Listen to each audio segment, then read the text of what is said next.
어서오세요.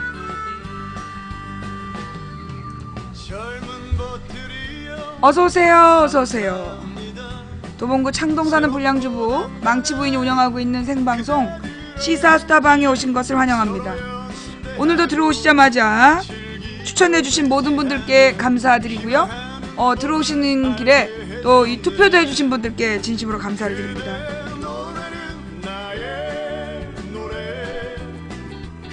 눈이 또 이렇게 부었네. 거울을 잘 안 봤더니.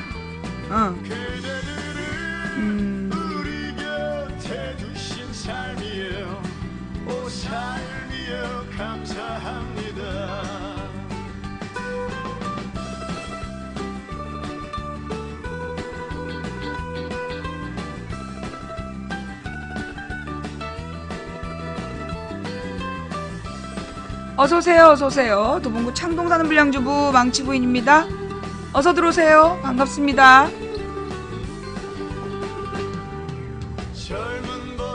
왜 그렇게 자주 붓냐고요? 부실해서 그러지 왜겠어. 네. 이러면 쉬긴 쉬어야 되는데.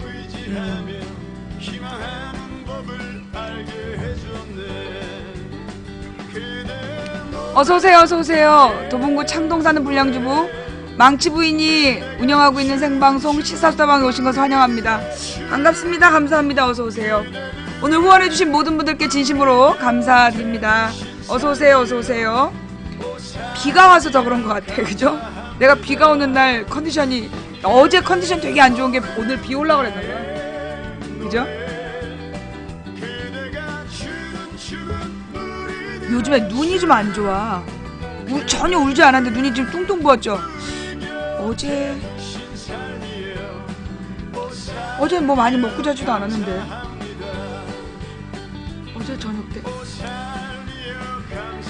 신랑이 비벼온 그 덮밥을 내가 뺏어 먹어서.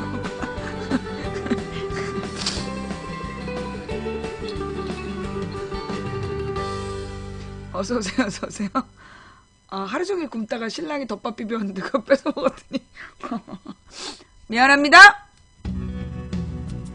자, 어서오세요. 어서오세요.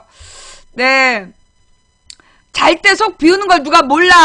잠자기 전에 6시간 굶어야 되는 것도 내가 잘 알고, 밀가루, 기름, 설탕, 지방, 술 이거 안 먹으면 살 빠지는 것도 내가 다 알지. 아는 거하고 행동하는 거하고 다 안 되는 거야. 그리고 오늘 아침에 내가 짜게 먹어서 그런가? 아니, 지금 눈이 좀 안 좋아요. 눈이 계속 요즘에 안 좋아. 잘 안 보여. 안경을 바꿔도 안 되네. 녹내장이나 백내장 뭐 이런 건가? 예.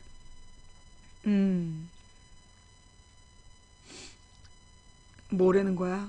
예. 눈이 약간 이렇게 좀 시리고요. 눈이 잘 안 보여. 전체적으로 이렇게 물 속에서 보는 것처럼, 예. 그러니까 이게 자꾸만 뭐라 그러나, 모니터를 자꾸 봐서 그런 것 같아요. 예. 그리고 막 텔레그램을 한 다음에 눈이 더 나빠진 것 같아.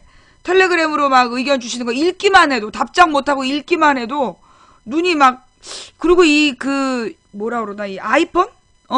아이폰에서 오는 저기가 일반 모니터보다 더 심한 것 같은데? 눈이 침침해. 안구 건조증일 수 있다. 먼 산을 자주 봐라. 그렇군요. 예. 하여튼 눈이 좀 안 좋아. 내가 지난 토요일 날 나갔다가 그만 아이폰 하나를 깨먹었어요. 그 액정이 다 깨진 거야. 액정이 깨졌는데 그 깨진 액정을 가는데 19만 원을 달리는 거야. 너무 어이가 없죠. 예, 1년밖에 안 됐는데 19만 원을 달래.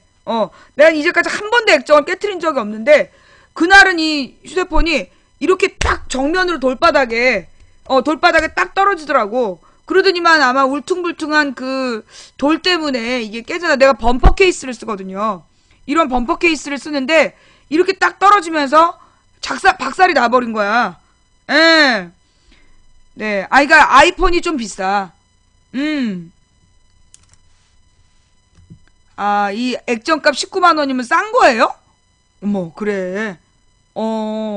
나는 보험을 안 들었고, 한 번도 나는 깨트린 적이 없기 때문에 보험을 안 들었는데, 그래서 깨졌나봐. 그래서 내가 상황을 봤지. 그래서 보니까, 나의 이 범퍼 케이스가 너무 얇은 거야. 양쪽 면이 너무 얇아서, 이렇게 떨어졌을 때, 안전하지 않았던 거지. 그래서 내가 나름대로 대책을 세웠어. 뭐냐 하면, 문방구에 가면 애들용, 애들 쓰는 스티커가 있어. 볼록이 스티커. 이렇게 뚱뚱한 스티커. 그래서 그거를 지금 네 군데다 붙였어. 이제 떨어져도 웬만해서는 가운데 부분을 내가 방송용인데 이걸 어떻게 지갑용으로 써. 지갑형으로. 옛날에 두꺼운 거 이거 두꺼운 거예요. 이거 지금 범퍼 케이스라서 양옆 이런데 모서리 뒤 다 보호가 되는데 앞부분이 얇아. 앞부분이 너무 얇아가지고 그러니까 이제 이 앞으로 떨어질 때가 문제였어. 그래서 내가 이 스티커를 딱 산 거야. 스티커를 사가지고 그 한 1mm 정도 여유를 둔 거죠. 그러니까 이제 옆에서 보면 요 범퍼 케이스 바깥으로 보여. 범퍼 케이스 바깥으로 스티커가 그래서 이 스티커가 약간 스펀지 같기 때문에 떨어뜨려도 충격이 흡수될 거 아니야. 그래서 오늘 내가 요거를 사다가 이렇게 붙였어. 붙여가지고 이제 방송을 나갈 거라는 거. 블루라이트 차단 필터. 아, 이 보호 필름 중에 비쌀 거 아니야. 그죠? 근데 어떤 거만 그래. 그러니까 내가 아이폰 여러 개를 쓰고 있는데 지금 어떤 거 특정 게 더 그런 것 같아요. 그 다음에 여러분. 어제 방송 여러분 보시면서 어떠셨어요? 제가 힘들어한다는 거 전혀 모르셨죠? 예. 예. 제가, 뭐라 그러나, 막 너무나, 어떤 분이 텔레그램 보내셨어. 방송 일 끝나고 와서 재방송 보는데, 오늘따라 기분이 좋아 보이세요? 막 그러셨잖아요. 그럼 막 되게 흥분해 보이고, 나 약 먹은 것 같아. 나 이상해. 솔직히 얘기해서 내가 어저께 상태가 너무 안 좋았어. 오늘 비가 올라 그랬나봐요. 그래가지고, 막 몸도 안 좋고, 마음도 너무나 안 좋아가지고, 오늘은 내가 방송을 못하겠다. 그럴 얘기를 하려고 방송을 시작한 거야. 어머. 근데 마이크가 딱 켜지니까, 지금도 눈 띵띵 부었잖아. 마이크가 딱 켜지니까 내가 아닌 거야. 내가 아닌, 정말 이렇게 의외에, 내가 어제 느낀 게 뭐냐면, 정말, 이게 진짜 에너지구나. 이거는 내 에너지가 아니야. 이런 걸 보고, 이게 바로, 이게 정말 하나님의 역사하심이구나. 나의 생각으로 되는 게 아니야. 나의 생각과 능력으로 되는 게 아니라, 딴 사람이 하는 것처럼. 아니, 내가 말을 하면서 내가 너무 웃기는 거야. 내 입에서 나오는 말이 너무 웃기는 거예요. 그때 뭐라 그러면서 문 열어봐봐 막 그랬잖아. 누구한테. 문 열고 나가봐 막 이랬잖아. 그게 너무 웃기는 거야. 어떻게 그런 생각이 나오지? 접시는 귀신을 맞이하는 거지. 그러면 함부로 하는 거 아니야? 잡으러 왔다고. 누구더러? 그러니까 내가 이제 그 말을 내가 해놓고 내가 막 웃는 거야, 속으로. 너무 웃겨가지고. 예. 아니, 뭐 어떻게 이런 얘기가 다 나올까. 그래서 어제 방송하면서는요, 내 스스로가 정말, 이런 거구나. 그러니까 이게 내 힘으로 하는 게 아니라고 내가 여러 번 얘기했지만, 진짜 어제 느꼈어.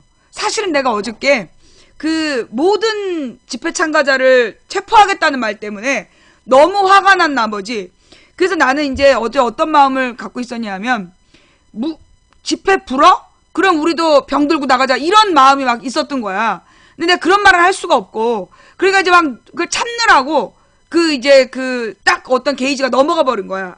이 경계점을 넘어가면서 폭발해 버린 거였어. 머리가 폭발해 버린 그런 상황이었는데, 난 도저히 못하겠다. 나는 더 이상, 그러면서, 우리 시청자들이 나를 바라보고 있고, 내가 시청자들 데리고 나가야 되는데, 우리 시청자들이 다치거나 위험해진다면, 어떡할 거냐. 이런 것 때문에 내가 너무나 이제 화가 나 있었어. 근데 그 화가, 도가 지나치게 화가 난 거지. 근데 갑자기 어제 이제 방송하기 전에 한 1시 반쯤 정말 신기하게요. 마음속에서 뭔가 이렇게 물이 흐르는 듯한 느낌이 드는 거야. 왜 이렇게 물이 흘러가는 듯한 느낌? 그러면서 물이 이렇게 줄줄줄줄줄 흘러가는 느낌이 이렇게 쓱 들더라고요. 그러더니만 머릿속이 개운해지는 거야. 개운해지면서 방송하기 직전에 머릿속이 개운해지면서 내가 가장 좋아하는 상황.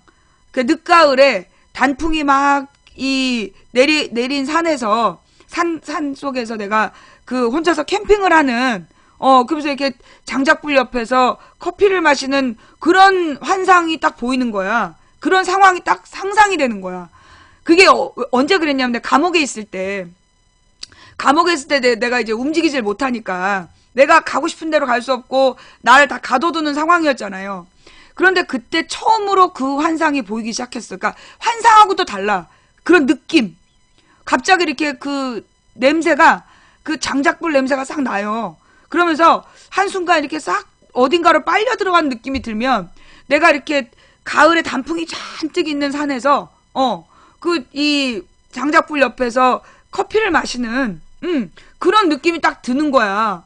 그때 이렇게 마음이 편안해지고 그러면서 이 자유 그러면서 그 느낌 속에 있는 그 가을은 약간 좀 습기도 있어. 습기도 약간 있으면서 그 청명하고 약간 추우면서도 그런 날씨에 내가 그 커피를 마시는 그런 그 느낌이 나. 근데 그런 느낌이 딱 들잖아요. 그러면 그 뭔가 내 몸이 비워지는 느낌이야. 몸에서 뭔가 이렇게 다 비워지는 느낌이고 그러면서 그래 내 힘으로 뭘 하겠어. 이게 다 내 힘으로 하는 게 아니지. 그러면서 어떤 그 조급한 마음 있잖아. 뭔가 해야 된다는 어떤 막 이걸 어떻게 하지? 이건 이렇게 하고 이건 저렇게 하고 막 가던 그 생각이 딱 멈춰지면서 이 시간의 마법에 걸린 것 마냥 그렇게 돼요. 그리고 나면 이젠 내가 아닌 거야. 내가 아닌 거야. 그래서 감옥에 있을 때 그 이제 나랑 함께 캠핑 다니던 그 우리 선배가 내가 갇혀있는 것 때문에 너무 속상해하다가 암이 도져가지고 돌아가셨잖아. 근데 그 선배가 내가 갇혀있는 것 때문에 너무 안타까워서 편지를 쓰는 거야. 아니라고. 나는 매일 밤 태산같이 큰 장작불을 피우고 있다고. 쟤네들이 나를 가둘 수 있는 건 몸밖에 가둘 수 없다. 그리고 쟤네들이 나한테 할 수 있는 최고가 내 목숨을 뺏는 것밖에 더 하겠느냐. 그러나 나의 영혼의 자유를 저들이 억압할 수 없다. 내 영혼의 자유만은 저들이 뺏을 수 없기 때문에 나는 이 머릿속으로 나의 상상 속에서 충분히 전국 유람을 하고 밤마다 태산 같은 불을 떼면서 나는 이 모든 욕심을 내려놓고 있으니 언니는 나 때문에 너무 걱정하지 마시라. 그런 편지를 이렇게 보냈었어요. 근데 어제가 그런 날이었어. 어제가 이 말도 안 되는 아니 어디다 대고 집회 참가자 전원 체포 얘기가 나와. 이게 지금 공주공화국이야? 공주 독재국이야? 어디서 감히 집회에 참가하는 전원을 체포하겠다는 개소리가 나와. 그러니까 그런 개소리 때문에 너무나 열이 받은 나머지 그 분노가 나를 먹어버린 거야. 이게 그래서 내가 그때 제가 방송에서 한번 했던 얘기인데요. 무슨 얘기냐? 이제 우리가 그러니까 저기 권력은 우리를 뭘로 지배하려고 하냐면 두려움과 분열, 공포감과 분열을 시켜서 우리를 지배하려고 그래요. 쟤네들은 언제나. 왜냐하면 소수가 다수를 지배하는 체제이기 때문에 이게 아주 오래된 학습이야. 굉장히 오래된 쟤네들의 통치 방식인 거예요. 뭐라 그러나 우리의 인류의 역사 발전 과정을 보면 이제 옛날에 구석기 시대가 있었고 신석기 시대가 있고 그다음 청동기 시대가 오잖아요. 청동기 이후에 철기 시대가 오고 철기 시대 때 소위 고대 국가라는 게 형성이 된단 말이야. 그 청동기 시대가 되면서부터 왜 그들이 반짝이는 거울을 달고 청동검을 들었을까? 그게 뭐냐면 나는 태양의 아들이다. 그래서 그 반짝이는 청동 거울이 햇빛을 반사시켜서 그들을 보는 사람에게 청동기 사회의 군장들에 대한 두려움, 경외감을 주는 거야. 그리고 그 칼을 들어서 상징적인 권위를 드러낸 거란 말이야. 그러니까 청동기 시대부터 다수의 군중을 지배하는 방법이 뭐냐면 두려움과 분열이야. 두려움과 분열을 통해서 다수를 지배해왔던 거예요. 그러니까 이제 얘네들이 어제 노린 건 소위 우리 다수의 국민들에게 전원 체포하겠다라는 협박을 해서 그 어떤 참여의 의지를 꺾어보겠다는 그런 이야기. 그 다음에 끊임없이 야당의 분열된 모습을 강조하고 강요하잖아요. 언론에서 보도해가지고 국민들이 야당에 대한 희망을 버리게끔 그걸 유도하는 거야. 예, 말 같은 소리를 해야지 초등을 가르치는 수준이네. 그래요, 미안해요. 예, 님이 들어올 때 님의 수준을 파악하지 못하고 들어오게 해서 대단히 미안합니다. 예, 자, 지금 우리 중계방에서 무지한 벗이 말이 되는 소리를 하래. 그래요. 사실 이게 아무나 알아듣는 방송은 아니에요. 진심으로 미안해요. 우리 방송의 특징이 뭐라 그랬어? 예, 우리 방송의 특징이 아는 만큼 들리는 방송. 예, 아는 게 없으면 말을 못 알아들어요. 네. 왜 문제를 모르면 답이 없듯이 아는 게 있어야 알아들을 수 있지요. 그죠? 예. 어저께도 많은 빨갱이들이 와가지고 빨갱이 방송 떠들다 갔죠. 네, 우리 목사님이 보시면, 예, 목사님이 보시면 선지자의 방송이고, 스님이 보시면 보살님 방송이고, 신부님이 보시면 신실한 자매님의 방송인데, 이 빨갱이 눈에는 빨갱이 방송, 이렇게 등신 눈에는 등신 방송으로 보이는 거다. 예. 자기의 수준대로 보는 방송이죠. 예. 초딩 수준이라서 초딩한테 가르치는 수준으로 들렸던 거야. 그래요. 하여튼 그래서 우리가 이제 쟤네들이 그러니까 어떤 국민을 이간질시키고 여러분 지금 어떤 기사가 났어요. 뭐라 그래요? 요즘에 지금 인터넷상에서 된장녀 무슨 남? 한충남인가? 그러면서 한남충? 이러면서 남녀 간의 대결을 유도하는 그런 댓글들, 페북이나 이런 데에서 그런 식의 움직임이 굉장히 지속적으로 일어나고 있어. 남녀 분열. 요게 뭐냐? 이거 일부러 그러는 거예요.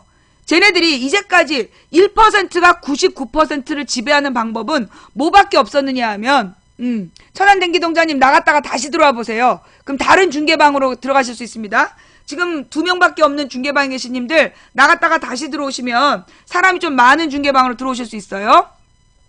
자, 그래서 1%가 99%의 국민을 지배하는 방식은 뭐냐 하면 분열이야. 두려움과 분열. 그럼 분열책은 뭐냐? 첫째, 여러분 생각해봐요. 지속적으로 남자하고 여자를 서로 비하하는 글을 쓰는 사람들이 있어. 난 그 사람들이 누군가 궁금해. 그러면서 마치 되게 댓글로 막 싸움질하는 거야. 난 그거 한 팀이라고 봐요.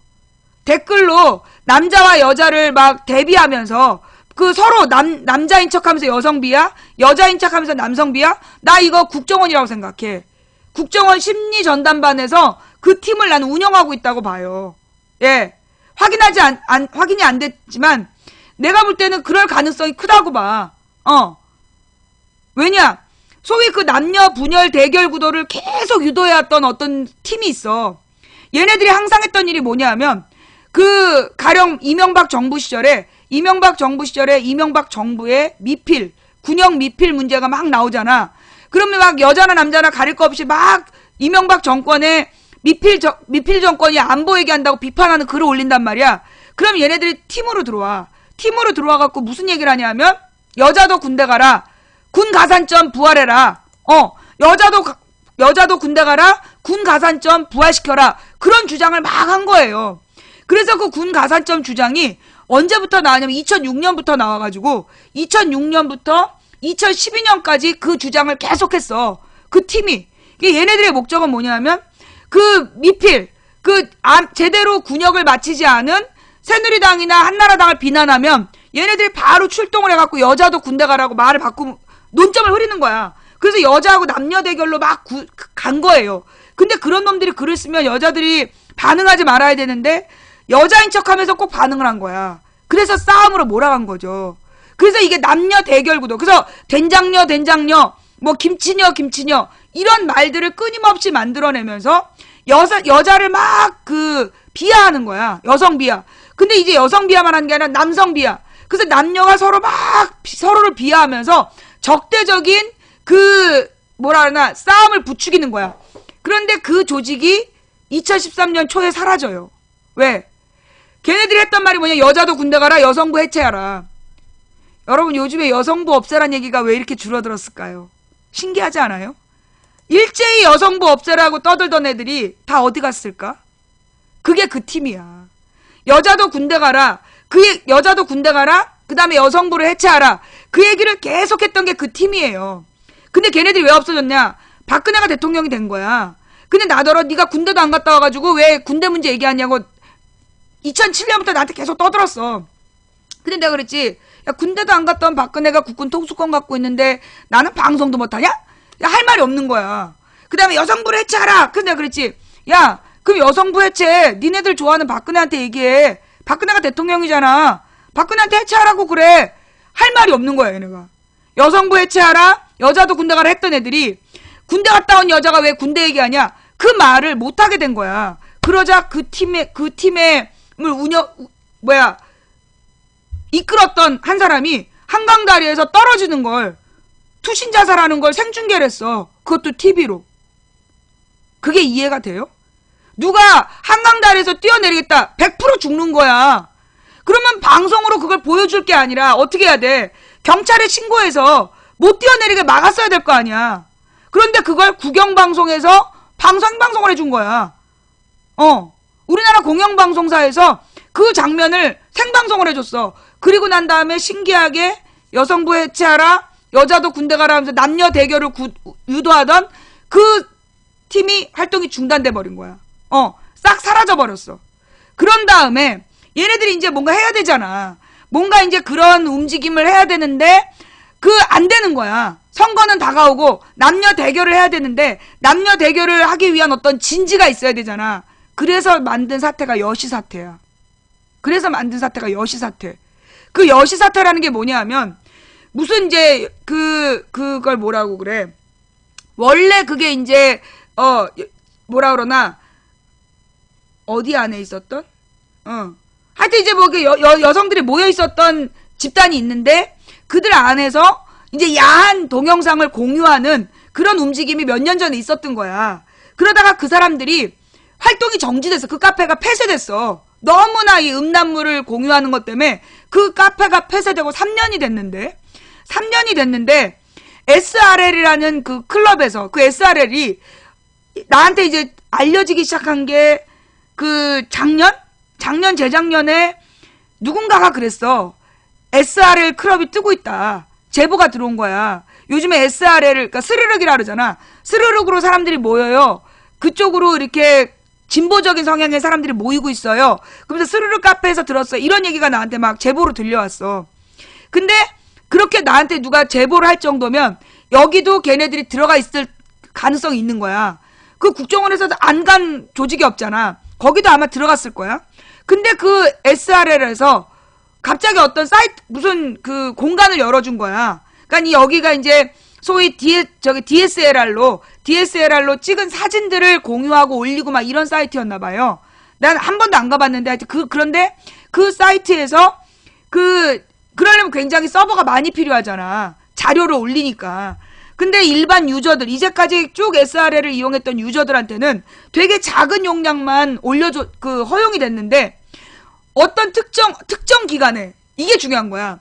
특정 기간에 신청한 특정 집단에게만 엄청나게 많은 서버를 공개하는, 공유하는 그 공간을 특정 기간에 그러니까 신청한 사람들에게만 특정 공간을 되게 크게 열어주기로 한 거야. 근데 문제는 뭐냐면, 그 게시물이 그렇게 인기 있는 게시물이 아니었고 다 알려지지도 않았었다는 거야. 본 사람이 얼마 안 된 게시물이었대. 그런데 그 게시물이 뜨자마자 그 와가지고 그 오유인가 어디에 와서 여성시대 그 카페에 올렸던 자료들을 이쪽으로 옮기자 누군가 제안을 했다는 거야. 그래서 그 여성시대 친구들이 재미삼아 그러자 하면서 이제 가서 올린 거야.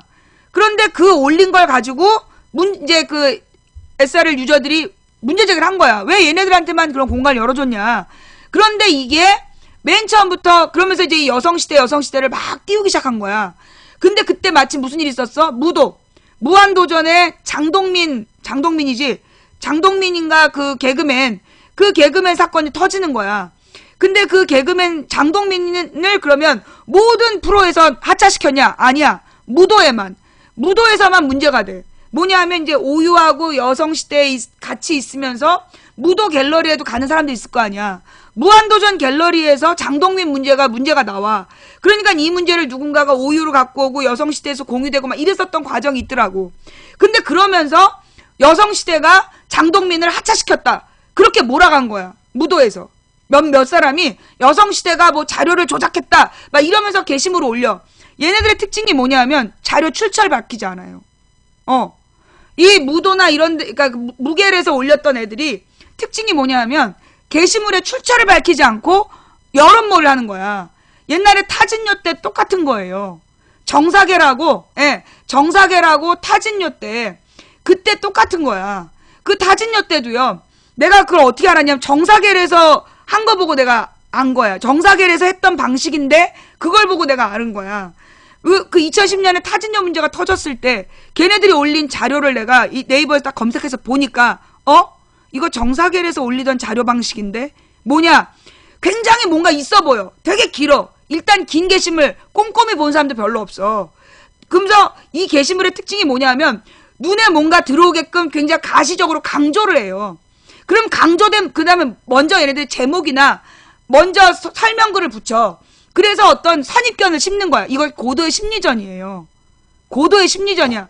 그래서 먼저 누구누구가 이렇게 한 짓입니다 라고 얘기를 한 다음에 자료를 보여주면 그 자료가 전혀 다른 내용인데 그렇게 보이는 거야.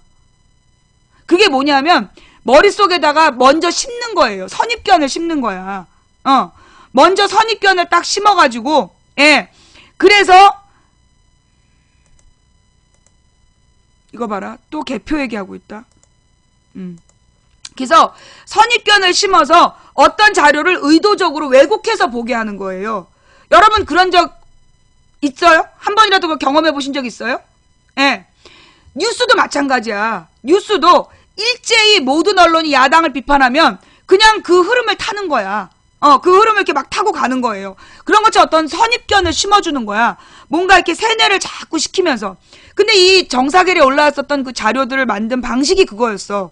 먼저 선입견으로 어떤 딱 선언을 해. 그럼 그 뒤에 오는 모든 자료는 그렇게 오해해서 보게 해. 그러면서 오해할 만큼 막 그 짜집기를 해요. 그러면서 굉장히 강조를 해. 그러면서 뭔가 대단히 근거 있는 것처럼 링크를 막 달아. 한 예로 타블로 아버지가 그 무슨 폴라리스라는 무슨 다단계 회사의 사장이다. 이런 게시물이야. 그 게시물을 보면 타블로 아버지가 몇십 명을 자살로 몰았던 다단계 회사의 사장이라면서요. 라고 딱 그 제목을 달고 사진을 쫙 자료를 올려. 그래서 맨 앞에 사진 한 장 있어. 그 다음에 그 밑으로 그 폴라리스라는 회사에 대한 설명이 들어가. 그 다음에 그 폴라리스가 주수도란 사람이 운영했던 그 다단계 회사다. 그래서 주수도에 대한 판결문이 막 올라와. 그러면 이 사람을 보면서 그 자료를 보다 보면 타블로 아버지 나쁜 놈이네. 이런 결론에 도달한 거야. 그런데 맨 처음에 내가 물었어. 그래서 타블로 아버지가 폴라리스 사장이라는 근거가 뭐니? 그랬더니 맨 위에 사진을 보래. 사진이 뭐냐 하면 타블로 아버지가 기부금을 내는 무슨 이제 기부 행사야. 그래서 프랭카드가 걸려있고 타블로 아버지가 기부금을 내는 장면이야. 그런데 그 기부금을 내는 장면에서 타블로 아버지 이름 콤마, 폴라리스 콤마, 누구누구 콤마, 그 주관한 단체, 그러니까 그 기부금을 낸 단체들의 이름이 쫙 들어가 있는 거야. 근데 그 사진이 바로 타블로 아버지가 폴라리스 대표라는 얘기를 해. 근데 내가 그랬지. 너 중학교 1학년 때, 아니 초등학교 때 쉼표의 의미 안 배웠냐? 어? 비슷한 성질의 것을 나열할 때 쉼표 찍는다는 거 못 들었냐? 별개의 것이다 이건. 그러니 타블로 아버지, 이모씨 쉼표, 폴라리스 쉼표 각각 다른 거다. 이거 초등학교 때 안 배웠냐? 그 한마디였어요. 얘네들은 그런 식으로 자료를 만들어. 그래서 마치 그게 사실인 것처럼 막 의도를 하는 거야. 그러면 일단 선입견을 가지고 자료를 보면 거기 낚이는 거예요.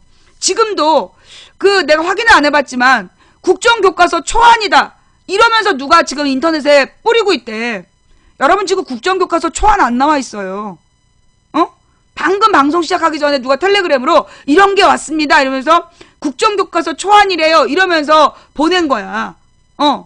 자, 국정교과서 지금 초안이 어떻게 나와? 사람들도 아직 못 꾸렸는데 국정교과서 초안이래요 라고 돌리는 그 내용이 사실이 아니라고. 그러니까 누군가가 그런 의도를 가지고 허위 자료를 뿌리는 거야. 그러면 그런 허위 자료에 사람들이 낚이길 바라는 거야. 그 사람들이 냉철하지 못하니까. 그리고 분위기에 휩쓸려서 어머 이거는 국정교과서 싸움에 대한 물타기예요. 국정교과서 싸움에 대한 물타기를 위한 허위 자료야. 내가 볼 때 그래.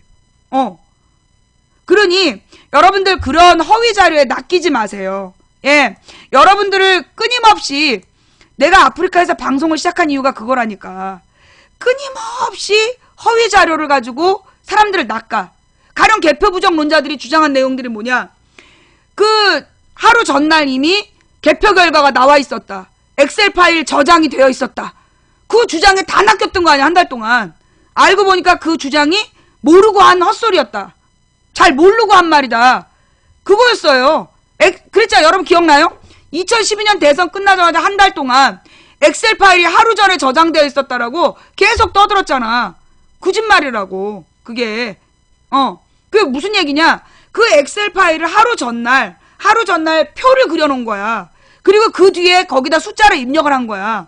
근데 그 엑셀 파일의 방식을 몰랐다는 거야. 그 항소이유서에 보니까 모르고 그런 주장했대. 모르고 그런 주장하면 어떡해. 알지도 못하면서. 그 주장에 낚여갖고 사람들이 하루 전에 이미 결과가 나와 있었다고 다 떠들었던 거야.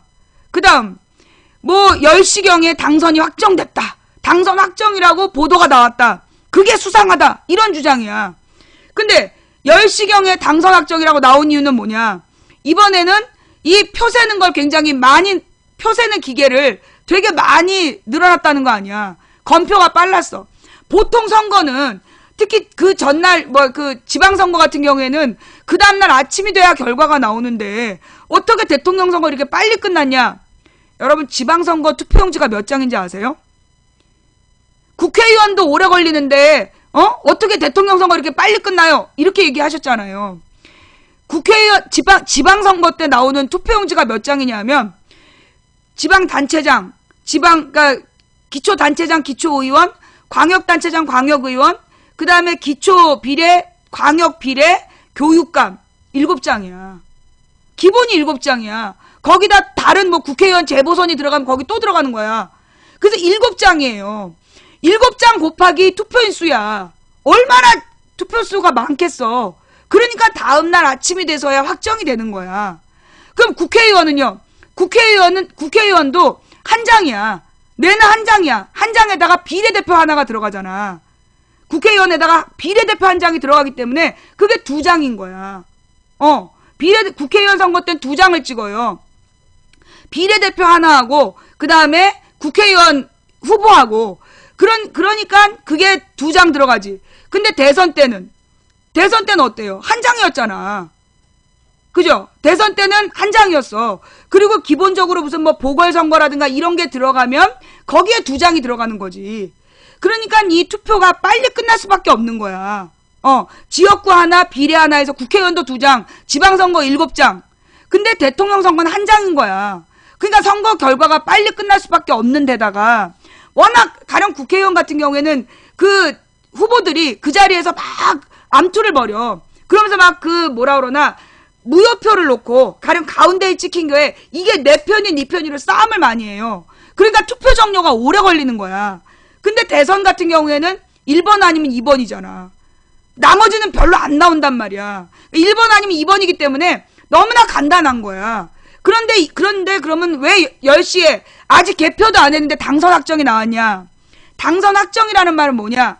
개표하지 않은 투표수와 개표하지 않은 투표자 수와 그 다음에 지금 표 차이가 100만 표가 나. 근데 아직 개표를 안 한 표가 50만 표야. 또는 80만 표야. 그럼 어떻게 돼? 당선 확정이 되는 거야. 무슨 얘기인지 알겠어요? 지금 표 차이가 100만 표가 나고 있는데 그 표 차이가 100만 표가 나고 있는데 아직 안 깐 표가 99만 표다. 그러면 이거는 그냥 당선 확정이 되는 거예요. 그래서 그 다음 뭐가 있었냐면 각 선거구별로 혹은 그러니까 지역 선관위에서 서류상 오류가 있었어. 지역 선관위에서 서류상 오류. 너무나 선거 사무를 대충 한 거야. 2011년에 선거관리위원장이 바뀐 다음에 지역 그 선거관리위원회에서 선거 사무를 개판으로 봤어. 그러니까 날인을 다 찍어야 되고 절차를 반드시 지켜야 되는데 2011년 이후 선관위에서 각 지역 선관위원들을 훈련도 제대로 안 하고 교육도 제대로 안 하니까 선거 사무가 개판인 거야. 그래서 지역별로 선거사무소별로 오류가 뜬 거예요. 자료 관리도 잘 안 되고 발표한 날짜, 발표한 시간하고 입력한 시간하고 다르고 개판인 거지. 선거 사무를 잘못한 거야. 그러나 가장 중요한 건 뭐야? 표수야. 표수가 틀리지 않으면 나머지는 중요하게 안 보는 거예요. 나머지 서류 정리가 틀렸다고 당선 무효가 안 되는 거야. 득표수가 가장 중요한 거야. 그런데 얘네들이 그러니까 처음에 거짓말한 거야. 득표수가 하루 전날 있었다. 거짓말이었어 이게. 그 다음에 그 말을 마치 사실인 것처럼 보이게 하려고 각종 서류들의 이상한 서류들을 찾아내서 서류의 오류를 가지고 개표 부정이라고 주장을 했던 거야. 굉장히 비겁한 거죠. 예. 그래서 이 개표 부정에 대한 주장에는 그 가장 결정적인 득표수 조작 증거 나왔어요? 개표 부정이라는 게 뭐야? 득표수를 조작한다는 거잖아. 증거 나왔어요? 득표수를 조작했다는 증거 있냐고. 얘기해봐. 없어. 득표수를 조작했다는, 실제로 문재인이 더 많이 당선됐는데 득표수를 주장했다는 거짓말. 그 개새끼들이에요. 득표수를 어떻게 조작을 하냐고. 거기 눈이 몇 갠데. 그 다음에 김어준도 개표 부정을 주장했다. 김어준이 개표 주장한 거 갖고 와봐봐. 김어준이 개표 부정을 인정했다라는 거 갖고 와봐봐. 없어. 그럼 김어준이 한 말은 뭐냐?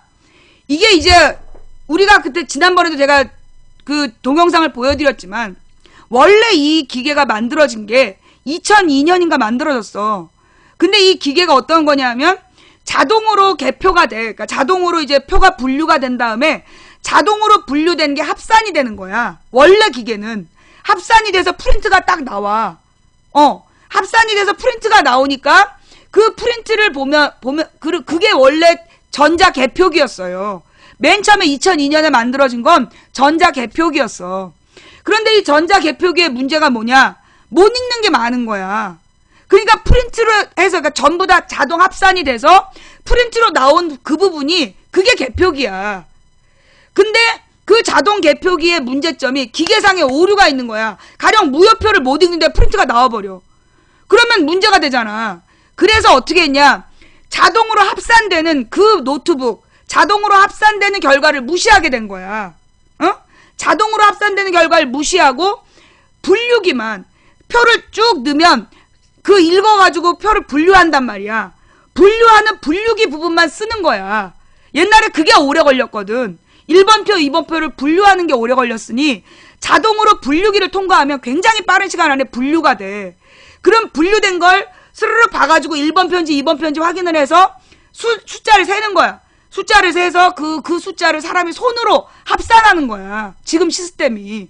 그런데 문제는 뭐냐? 그 김어준 씨가 이야기했던 그 노트북에 들어있었던 와이파이 칩, 그 노트북이 해킹이 돼서 선거 자료를 왜곡할 수 있다라는 전제로 나온 말이야. 근데 문제는 그 숫자를 노트북에 합산해서 중앙으로 보내? 아니라고.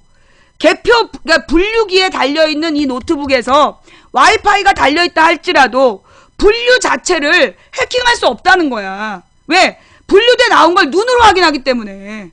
사람이 눈으로 확인하기 때문에 여러분들 10,000원짜리 사이에 5,000원짜리 있는 거 확인돼. 그 다음에 1번하고 2번하고 전부 다 1번인데 2번이면 눈에 띄어. 그런 걸 가지고 그러니까 김어준 씨가 인정한 건 뭐냐? 분류기에 달려있는 노트북에 와이파이 칩을 원래 제거해야 되는데 제거를 안 해서 혹시라도 해킹의 위험이 있다라는 주장을 한 거지. 그게 개표 부정이다라고 얘기한 게 아니야. 몇 번씩 설명을 해도 계속해서 주장하고 있는 거야, 얘네들이. 그럼 이 개표 부정 주장이 왜 나온 거예요? 항상 이 개표 부정 주장은 보통 때는 안 나와. 근데 지금 보니까 11월부터 계속 나왔어요. 왜 그럴까? 11월부터. 왜 11월 내내 개표 부정이 떠들었을까? 국정감사잖아. 국정감사. 박근혜 정부의 비리가 다 드러나는 국정감사. 실제로는 10월 달에 국정교과서 문제가 나온 다음부터 얘네들이 움직이기 시작했어. 그러니까 처음에 두 주는 10월 달에 두 주는 안 움직였는데 11월부터 움직인 거예요. 왜? 10월 말에 가서 국정교과서에 대한 국민적 반감이 압도적으로 우세하다는 여론조사가 다 나왔어. 그러니까 얘네들이 갑자기 11월 들어서면서부터 활동을 하기 시작한 거야. 제 말이 틀렸어요?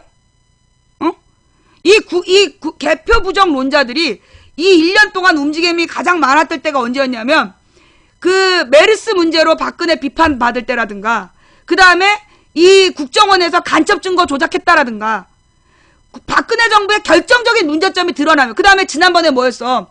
국정원에서 왜 민간 사찰했을 때 국정원 민간 사찰 문제 그때 나왔었잖아. 또 기억나죠?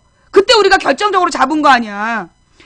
막 그 국정원에서 민간 사찰했다라는 얘기가 나왔어.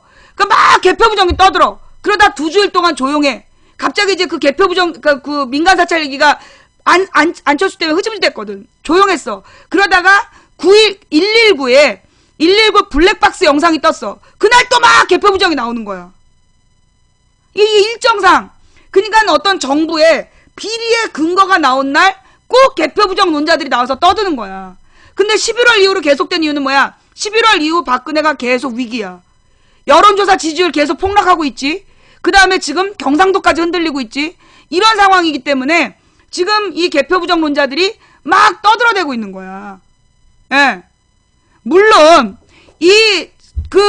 그날 이 선거 방송에는 문제가 있었어.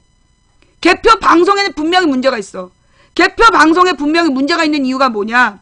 기본적으로 2012년 그 개표 방송이 공정하지 않았잖아. 공정하지 않았을 뿐만 아니라 방송 자체가 공정하지 않았어. 우리나라 언론이. 그런데다가 내가 볼 때는 2011년부터 이 미친놈들이 선거관리위원회에서 합산이 돼서 선거관리위원회 홈페이지에 먼저 올려야 되는데 먼저 올리지 않고 방송사로 먼저 자료를 쏜 거야. 방송사로 자료를 막 뭐라 그러나 개별적으로 막 쏘는 과정에서 합산이 잘못되고 왜 중선관위에 올라온 자료는 공식적으로 확인된 거지만 전화로 미리 빼돌린 자료들은 확실하지 않잖아. 미리 빼돌린 자료들은 확실하지가 않은 거야. 그러니까 합산에 오류가 생기는 거지. 뭔 말인지 알겠어요? 개표 방송의 문제. 그날 언론에서 개표했던 내용이 숫자가 안 맞는 이유 내가 볼 때 그거야. 여러분 우리 세월호 때 확인했잖아요. 세월호 때 전원 구조 그 얘기가 왜 나왔어? 구조한 사람은 160밖에 안 되는데 160을 3번 더 한 거야. 그러니까 전원 구조 460명 구했다라고 뻥이 나온 거야. 뭔 말인지 알겠지? 이 언론사가 그러면 이 언론사에서 그렇게 오류가 나온 이유는 뭐냐면 언론사에서 그렇게 오류가 나온 이유가 뭐냐? 언론사의 오류가 아니야. 언론사의 오류가 아니라 언론사로 제보하는 놈들 그놈들이 박근혜가 이겼다라는 걸 빨리 전달하고 싶어서 거기서 오바질이 들어가는 거야. 거기서 오바질이 들어가는 거야. 그래서 공은 부풀리고 관은 숨기느라고. 지네들이 160명 구하고 304명이 죽었는데 160명 구한 걸 460명 구했다라고. 그러니까 한 단계가 뻥치면 그 다음 단계가 더 큰 뻥을 쳐서 그거예요. 박근혜 같은 독재 정부의 문제점이 뭐냐 하면 보통 독재자가 시스템이 아니라 독재자가 지배한 사회의 문제점이야. 독재자 눈에만 들면 돼. 그러니까 제자한테 똥을 퍼먹이면서 박근혜 따라다니면서 알랑방구 낀 교수가 이번에 12년형 받은 거 아니야. 독재자 체제의 문제점이 그거예요. 한 년 놈한테만 잘 보이면 되기 때문에 그래서 밑에 있는 놈들이 미쳐 돌아가는 거야. 공은 부풀리고 관은 축소시키다 보니까 160명 구해놓고 3배 더해갖고 3배를 곱해갖고 전원 구조라는 뻥을 칠 수밖에 없었던 거야. 그걸 뭐 교육부에서 나왔는데 나중에 결국 결론은 뭐였어? 전원 구조가 정부에서 나온 말이다. 해경에서 나온 말이었다. 나중에 밝혀졌잖아. 그런 거예요. 그 인분 교수가 새누리당 자문위원이야. 알고 있죠? 예. 자, 그래서 이게 지금 이 개표 부정 망치 부인의 팟빵에다가 개표 부정론자들이 도배를 한데 난 다 요원이라고 봐. 개표 부정에 막 떠들고 있는 애들 걔네 결정적 증거 없어. 그러면서 얘네들이 나한테 그때 뭐라고 뻥을 쳤냐면 2013년에 자기네들이 그 처음에 그러니까 2012년 12월에 1월 4일에 자기네들이 낸 고소장에 그 저기 뭐지? 고발장인가 고발장에 그 국정원 여직원에 대한 내용도 다 들어가 있다. 그렇게 뻥을 쳤어. 내가 확인했잖아. 그 고발장 없어. 거기에 개표 부정 얘기만 있어. 개표 부정 얘기만 있지 국정원 여직원의 그 발언에 대한 박근혜 발언이 없어요. 나중에 1년인가 지난 뒤에 2014년에 가선가 그게 추가로 들어갔어. 이미 시간 다 넘긴 다음에. 왜? 대통령 선거는요, 한 달 안에 문제 제기할 수 있어요. 그 한 달 동안 온 국민이 다 같이 박근혜가 했던 국정원 여직원이 댓글을 달지 않았다는 그 말의 근거가 뭐냐라고 물고 늘어졌으면, 그리고 검찰에서, 차동호 검찰에서 국정원 여직원의 범죄 일람표 공개하는 순간, 박근혜 대통령직 상실이었어. 일부러 그 얘기 못하게 하려고 개표 부정론을 막 퍼뜨린 거야. 시효를 넘기려고. 그래서 내가 나와서 일일이 다 확인했어요. 내가 2013년 2월에 나와가지고 확인을 했더니 개표 부정이 모든 게시판에 도배했던 시점이 1월 20일까지야. 1월 20일 이후로 개표 부정 얘기가 사라졌어. 2013년 1월 20일. 왜? 1월 19일이 시한이었어. 한 달.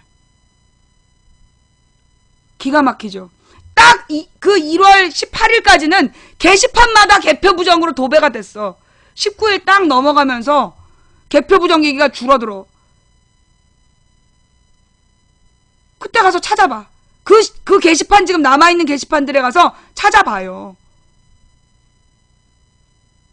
그 한 달을 넘기느라 그런 거야. 국정원 여직원 말을 물고 늘어졌어야 됐는데 그 말을 어기느라, 그 시한을 넘기느라고 개표 부정으로 도배를 한 거야. 수만 명이.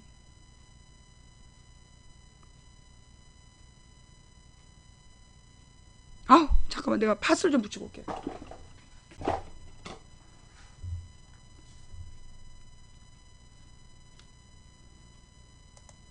그러면서 이 개표 부정론자들이 계속 얘기한 게 뭐냐. 여러분 그 당시로 돌아가 보세요. 예, 이거 봐라. 또 뭐 홍어 냄새, 어머. 자, 여러분 지금 보세요. 갑자기 요원들이 등장했어. 갑자기 요원들이 등장했죠? 지금 보이세요? 본방에 지금 갑자기 요원들이 등장해가지고, 저기 뭐 홍어 냄새, 이 홍어 냄새, 홍어 얘기 누가 한 거야? 홍어 냄새. 이거 국정원 직원이 한 말이잖아. 국정원 직원이 한 말이야. 예. 국정원 직원들이 전라디언 홍어 다 죽여야 된다. 그런 얘기 주장했잖아. 그죠? 지금 본방 봤어요? 본방에서 봤어? 갑자기 이 요원들 나타나가지고, 동시에 나타나서 일관 똑같은 얘기 하잖아. 당황한 거지. 그 당시에 여러분, 그 개표 부정론자들이요. 그럼 박근혜를 비판했냐? 야당 욕했잖아. 문재인이 왜 문제 제기 안 하냐? 새정연 의원들 왜 가만히 있냐? 그죠? 댓글 요원 맞잖아. 댓글 요원 그 민간인 조력자들 기사 한번 다시 또 보여줘. 예. 그 문재인이 왜 가만히 있느냐. 전부 다 그 당시에 아니 박근혜와 새누리당 부정선거란 국정원이나 부정선거란 국정원이나 중선관위를 비판하는 게 아니라 그 게시물들을 찾아보니까 전부 다 문재인 욕이야. 전부 다 새정연 욕이야. 왜 허위사실을 왜 싸우지 않느냐고. 왜 개표 부정 얘기를 안 하느냐고. 계속 떠들었잖아요. 그때 기억나죠? 기승전 야당 욕이었어. 무엇보다 그 개표 부정을 맨 처음에 주장한 사람이 누구냐? 노무현 당선 무효라고. 노무현 선거 무효라고. 노무현이 당선된 선거가 무효란 주장으로 고소하고 다녔던 사람이야. 그 사람이 이 개표 부정론을 주도한 거야.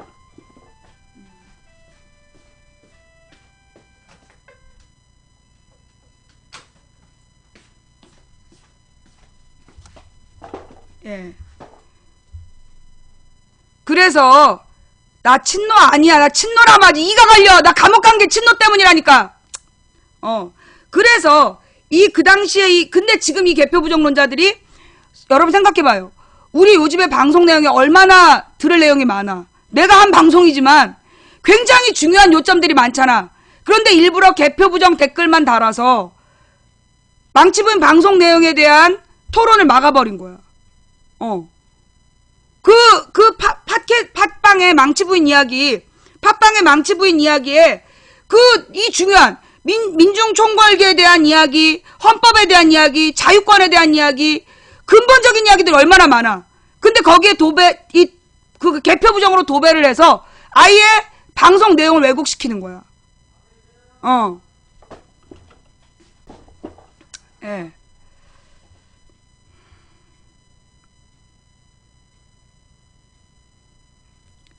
저기야, 택배가 와서 목 뒤가 너무 안 좋은데. 하려나 봐. 하여튼 그래서요. 일부러 이것들이 지금 이 민중 총궐기에 물타기 하려고 나와서 계속 개지랄 떠는 거야. 니 두고 봐. 자, 하여튼 그래서 여러분들 중심을 잃지 마세요. 예, 중심을 잃지 마시고 꼭 봐야 되는 목표점을 잃으면 안 돼. 지금 쟤네들은요. 끊임없이 우리를 분열시키고 가야 될 목표, 이정표를 흐리기 위해서 노력할 거예요. 그래서 오늘도 기사가 났어. 남녀 분열 대결. 그 밑에 댓글 뭐라고 쓰겠어? 남녀 분열 댓글 써. 남녀 이간질을 시키고 남녀 이간질 댓글을 쓰는 거야. 그래서 남녀를 이간질 시켜. 그 다음에 뭐라 그래요? 우리 방에 와서는 노인들은 투표하지 말아야 된다. 이런 얘기하고 팩트TV 가서는 젊은 것들이 투표를 안 한다. 한 놈이 왔다 갔다 하면서 그런 짓거리. 우리 방에 와서는 노인들이 투표하지 말게 해야 된다. 그런 얘기하고 팩트방에 가서는 젊은 애들이 투표를 안 해서 나라가 이꼬라지라고 욕을 하는 거야. 결국 얘는 뭐야? 세대 간의 갈등을 부추기는 거야. 남녀 간의 대결, 세대 간의 대결, 그 다음엔 뭐예요? 지역 간의 대결, 영호남 대결. 국정원 직원이 호남 비하 발언하고 다녔다 걸린 거 아니야. 더 웃긴 건 이 나라에서 호남 비하에 대해선 처벌하지 않겠대. 씨발. 호남 사람들 얼마나 억울하겠어. 지역 대결, 영남 호남. 영남은 민주당, 영남은 새누리, 호남은 새정연. 근데 지금 봐요. 새정연이 호남당이야? 호남에서 새정연 비판 제일 많이 하잖아. 근데 그렇게 얘네들이 호남을 분열시키려고 너무 공을 들이고 있었어. 그런데 웬걸? 영남이 흔들린 거야. 지금 영남 지역에 완전히 박근혜에 대한 비판 바람이 엄청 불어온 거야. 지금 오늘도 또 들려왔어요. 80세 된 할머니가 박근혜를 찍어야 된다고 막 그 가족들한테 얘기하고 박근혜를 비판하면 막 대놓고 욕을 하셨던 분이래. 그런데 요즘은 박근혜에 대해서 비판을 해도 가만히 계신대. 테레비를 보면서 식구들이 전부 다 박근혜 욕을 하면 가만히 계신대, 할머니가. 그만큼 경상도가 흔들린 거야. 예. 빨간 망치 부인? 내가 왜 빨개 해. 제가 박근혜가 빨갛지. 네. 그래서 냅두세요. 그 벌레들한테 반응하지 마. 내 벌레야. 벌레도 내 벌레니까 내 벌레한테 반응하지 마. 지금 경상도가 바뀌고 있어요. 경상도가 지금 흔들리고 있어. 엄청 지금 흔들렸어. 어떻게 흔들렸느냐? 영덕이라는 경북의 영덕에서 이번에 핵발전소가 들어오는 걸 반대하는 주민투표가 있었어. 찬반을 묻는. 그런데 그 주민투표를 박근혜 정부에서, 정부 차원에서 막 그 프랜카드를 걸어서 박근혜 대통령의 뜻이다. 투표에 참여하지 마라. 불법 주민투표다. 박근혜 대통령의 뜻이니까 투표에 참여하지 마라. 프랜카드가 그렇게 붙어 있었던 거야. 기가 막히죠? 뭘 믿은 거냐? 영덕이 박근혜 지지율이 전국에서 2번째로 높았대. 그걸 믿은 거야. 그래가지고 그 박근혜의 뜻이니까 투표 참여하지 말라고 도배를 했던 거예요. 그런데 어떻게 됐어요? 영덕에서 투표하겠다라고 신청한 게 18,000명이었는데 전체가 무슨 4만 명인가 그렇대요. 전체 유권자는 4만 명인데 유권자 전체 정보를 안 준 거야, 주민투표단에게. 그러니까 이제 주민들한테 돌아다니면서 이 주민투표에 참여하겠냐라고 다 구한 거야, 사람을. 그랬더니만 거의 반수에 가까운 18,000명이 투표에 참여하겠다 신청을 한 거야. 그 다음에 그 18,000명 중에서 투표에 참여한 사람이 몇 명이냐? 61%? 64%? 64%가, 그러니까 60 몇 %가 투표에 참여를 한 거야. 그 다음에 참여한 사람의 91.7%가 반대한 거야. 핵발전소 반대. 이 상상도 할 수 없는 일이야. 그러니까 경북 그럼 무조건 박근혜 지지자잖아. 그렇게 알고 있었잖아, 우리. 경북은 무조건 박근혜 지지자고 박근혜 말이 곧 신의 말이다. 이렇게 얘기했잖아. 그런데 그런 방해 속에서, 그런 협박 속에서, 그리고 심지어 투표하러 나오는 길목을 젊은 청년들이 길을 지켰대. 길목을 지키고 투표하러 못 가게 한 거야. 기가 막히죠. 주민 투표하러 올까봐 길이 다 이제 저기 면에서 나올 거 아니야. 못 나오게 하려고 마을 길목마다 지키고 못 나오게 했대. 그러니까 할머니들이 꼭 두새벽에 가서 투표하고 갔대. 꼭 두새벽에 와갖고 투표하고 갔다는 거야. 얼마나 대단해. 그래서 영덕의 주민투표가 반대 91.7%가 나온 거야. 대단한 변화예요. 상상도 못한. 그리고 난 다음에 근데 그게 딱 표시가 되니까 이 영덕 농민들이 나와갖고 군수한테 찾아가갖고 당장 이 핵발전소 중단시키라고. 그러면서 박근혜가 대통령 할 자격이 없다고 그렇게 욕을 하시더래.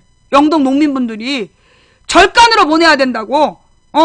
그러면서 완전히 쌍욕. 그러니까 이제까지 경북에서 박근혜 욕하면 안 된다는 분위기를 몇 놈이 만든 거야. 옛날에 이승만 때 서북청년단이 떠들듯이 경북 지역에서 몇 사람이 막 떠들면서 박근혜 비판하면 안 된다라고 분위기를 주도하면 거기 기에 눌려가지고 경북 국민들이 그냥 이렇게 도민들이 그냥 이렇게 따라가는 척 했던 거야. 그런데 실제로 영덕에서 보여준 거야. 그게 아니라는 거. 너네가 그렇게 우리를 호락호락하게 보지 마라. 아예 프랜카드가 박근혜의 뜻이다. 박근혜 대통령은 이 주민투표를 금지하셨다. 그렇게 프랜카드가 붙어 있어요.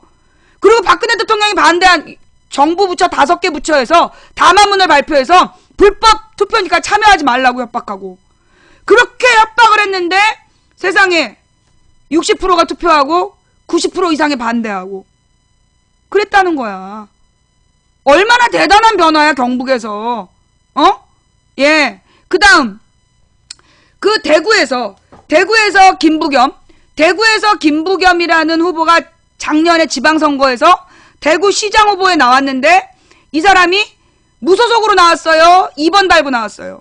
지난번 대구에서 국회의원 선거 나올 때 무소속으로 했어. 왜? 대구에서는 2번 달면 표를 못 얻는다. 그래서 2번이 아니라 무소속으로 출마했단 말이야. 국회의원 선거 때는. 그런데 대구에서 김부겸이 2번 달고 출마했어. 당명 걸고. 어떻게 됐어요? 똑같이 40%야. 2번을 달면 표 20%도 못 얻을 거라고 쌍욕들을 했어. 그런데 40% 얻었어. 그죠? 41%인가 41%인가 얻었어. 그건 뭘 의미해? 대구에서도 이제까지 그러면 경상도 지역에서 왜 2번이 안 됐냐? 후보들이 경쟁력이 없는 거야. 심지어 경북 지역에서는요, 대구, 그러니까 이 영남 지역에서는 2번으로 출마하는 후보의 목표가 뭐냐? 다음번에 1번 달라고. 2번으로 출마하잖아. 그래서 얼굴을 알리면 그 다음에 1번에서 공천을 준대. 그래, 그런 애들이 2번으로 나갔던 거야. 경상도가 그랬대요. 경상도 2번들이 2번으로 달고 나가서 얼굴을 알린 다음에 그 다음에 1번 공천 받으려고. 그래서 나왔대. 그러니 누가 2번을 찍어주겠어. 그런 꼴통들이었는데, 그런데 이번에 이제 김부겸이 나가니까 40%. 대구에서. 그 다음에 부산, 중요한 이제 세 번째 지표는 부산이야. 부산에서 문재인 선수가 당선됐잖아. 문재인이 당선됐지. 그 다음에 부산 지역에서 출마했던 그 2번 후보들이 대부분 40% 이상을 얻었대. 웬만하면 40% 이상을 다 얻은 거야. 그 얘기는 뭐야? 경상도에서 그럼 그 40% 어차피 진 거 아니야? 아니야. 그게 왜 중요하냐? 그들이 40%를 얻을 때요. 걔네들이 뭐라고 떠들고 다녔냐면 1번이 80%다. 2번 지지율 20%다 그랬다니까. 그래서 중요한 거야. 걔네들이 뭐라고 얘기를 했냐? 여러분 그 오세훈 선거 기억나요? 2010년에 이제 지방선거를 할 때 그때 모든 언론에서 뭐라고 얘기를 했냐면 오세훈이 한명숙보다 리얼미터 뭐 다 그랬어. 리얼미터 한국갤럽 전부 다 오세훈이 그 한명숙보다 22% 앞서고 있다. 투표 바로 5일 전에 17% 앞서고 있다 이랬다니까요. 그건 뭐야? 한마디로 한명숙 지지자들 너로 투표하지 말라는 거야. 너 투표해봤자 못 이겨. 네가 22%를 어떻게 이기겠니? 그 얘기했던 거예요. 그래서 그 당시에 그 한명숙이 오세훈한테 20% 뒤처진다는 게 모든 언론에서 5일 동안 계속 나왔어. 그런데 실제로 투표해보니까 몇 프로 차이였어? 1% 차이였죠. 부산도 마찬가지야. 부산이랑 그 대구에서도 택도 없다. 2번 달고 20%도 못 얻는다. 다 그렇게 얘기했어. 그런데 까보니까 40%야. 그 40%는요, 온갖 그 협박과, 그 다음에 안 될 거라는 비아냥과, 그런다고 될 것 같냐라는 그들의 그 뭐라 그러나, 주장, 그 분위기, 그런 걸 뚫고 40%가 찍은 거야. 이게 경상도가 바뀌고 있다는 거예요. 실제로 우리 그 시청자들 중에, 우리 시청자들 분 중에 경상도 분위기가 바뀌고 있다. 그런 이야기 지금 굉장히 많은 분들이 제보하고 있어요. 실제로 우리 어머니가 바뀌었다. 우리 할머니가 바뀌었다. 그런 얘기가 지금 많이 올라오고 있다니까. 울산에서는 찜질방을 가면 불과 뭐 5월달까지도 뭐 5월달까지도 박근혜를 지켜줘야 된다고 얘기했던 할머니 그룹이 있대. 찜질방에. 근데 이 찜질방에 갔더니만 할머니들이 모여 앉아가지고 이번에 박근혜가 그 우리 아들들 월급 깎는 저기 법을 통과시킨다고 박근혜 이러면서 쫓아내야 된다고 난리가 났더라는 거야. 그 할머니가 막 얘기를 하면 그 같이 있던 할머니들이 고개를 끄덕하면서 듣고 있더라는 거야. 왜? 울산 지역은 상대적으로 그 고임금이고 상대적으로 정규직들인데 지금 박근혜가 추진하는 법이 정규직 쉽게 자르기, 그 다음에 저기 월급 쉽게 깎기, 그 법이잖아. 정규직을 비정규직으로, 그 다음에 월급을 절반으로. 그걸 지금 박근혜가 노동 5법이라고, 노동 악법이죠. 그걸 지금 통과시키는 거야. 그러니까 울산 지역의 할머니들이 찜질방에서 박근혜 욕을 하고 있대잖아. 이게 변화예요. 지금 변화하고 있어. 그 다음, 그러면 호남은 왜 그러냐? 이 호남 같은 경우에는 솔직히 이제까지 호남 지역으로 출마하는 사람들이 중앙에서 경쟁력 없는 사람들, 서울 수도권에서 출마할 수 없는 사람들이 호남으로 갔어. 호남 국회의원들이 서울 수도권으로 출마했다면 당선되기 어려운 사람들이 호남에서 출마한 거야. 그러니까 호남에서 호남 사람들이 화가 난 거지. 어디서 이런 하자 있는 애들을 내보내냐. 그러니까 이 사람들이 분노해가지고 호남이 우리가 무조건 새정은 찍어주면 안 된다. 그러니까 매번 후보들 이상한 애들 내보낸다. 그래서 실제로요. 목포에서 들은 얘기야. 목포에서 어떤 문제가 생겨서 지방의원들을 찾아갔더니 박지원이 무슨 행사한다고 거기 다 갔다는 거야. 지역 주민들이 막 찾아가서 무슨 민원을 얘기하는데, 지금 저기 박지원 의원이 뭐 불러서 다 서울 가버렸다는 거야. 그러니까 이 목포 같은데, 이런 이 전라도 같은 데서는 실제로 지방 의원들, 국회의원들이 새누리당이랑 다르지가 않은 거야. 하는 짓이. 그러니까 안 찍겠다 그러지. 그래서 지금 이 호남 분들이 안 찍겠다라는 거예요. 이정현이 당선된 순천이 어떤 데였냐? 지난번에 민노당을 찍어준 거야. 민노당 출신. 통합진보당 후보를 찍어줬는데 이 사람이 국회에서 최루탄 던져갖고 의원직을 상실했어. 그런데 거기에 나간 2번 후보가 뇌물 받아가지고 쫓겨났던 사람이야. 불법 정치자금 받아가지고 뺏겼던 사람인데 그 사람을 또 내보낸 거야. 그러니까 화가 나는 거지. 그 순천 사람들이 그래서 이정현을 찍어줬다더만. 그 순천에서 왜 이정현이 붙었느냐? 그 이유가 뭐냐? 그때 2번 후보가 정치자금법 비리에 걸려가지고 그래가지고 유죄 판결 받은 사람인 거야. 그런데 그 사람을 거기에 2번으로 공천을 주니까 거기 열받아가지고 안 찍어준 거야. 그리고 차라리 이정현을 찍어가지고 세정현에다가 분노를 표출한 거야. 그런데 지금 순천 시민들이 이정현을 가만 안 둔다고 난리도 아니잖아요. 네, 나는 그 이정현을 당선시킨 그 순천 그 후보는 그 다시 나오면 안 된다고 봐요. 순천 시민들한테 어떻게 전라도에서 그 2번이 떨어져? 나는 그럼 한 사람한테 나가지 마라. 그럴 수 없잖아. 당론으로 정해야 돼. 정치자금법 위반으로 한 번이라도 유죄 판결을 받았으면 공천 안 준다. 그거 당연한 거 아니야? 정치자금이 뭐야? 뇌물이야. 뇌물수수 혐의로 한 번 이상 유죄 판결을 받았다. 그러면 출마를 못하게 해야 되는 거야.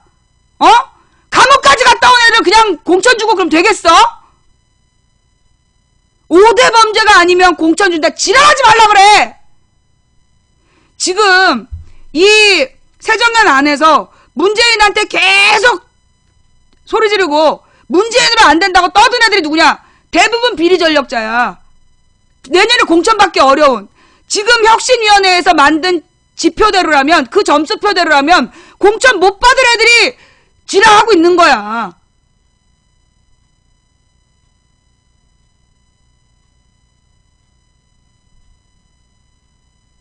자, 그래서 내년 그러면 지금 왜 그렇게 문재인한테, 자, 근데 봐봐요, 여러분. 정의당 지지율이 수직 상승이라는 기사가 오늘 나왔어요. 왜 오늘 나왔을까요? 어제 나온 것도 아니고. 왜 오늘?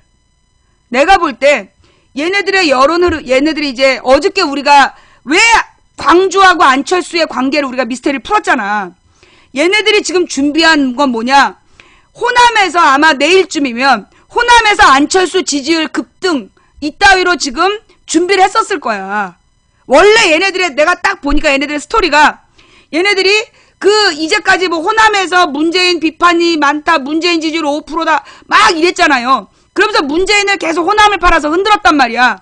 그래놓고 안철수를 불러서 광주에서 쇼를 하고 쟤네들의 여론은 안철수의 지지율이 급등했다, 이런 여론조사를 발표하려는 게 아마 스토리였을 것 같아. 그런데 지금 분위기가 안철수 광주 가서 바가지로 욕먹었더만. 욕을 바가지로 먹고 지네들이 막 강한 안철수가 되라는 뭐 지지를 받았다? 뻥까지 말라 그래.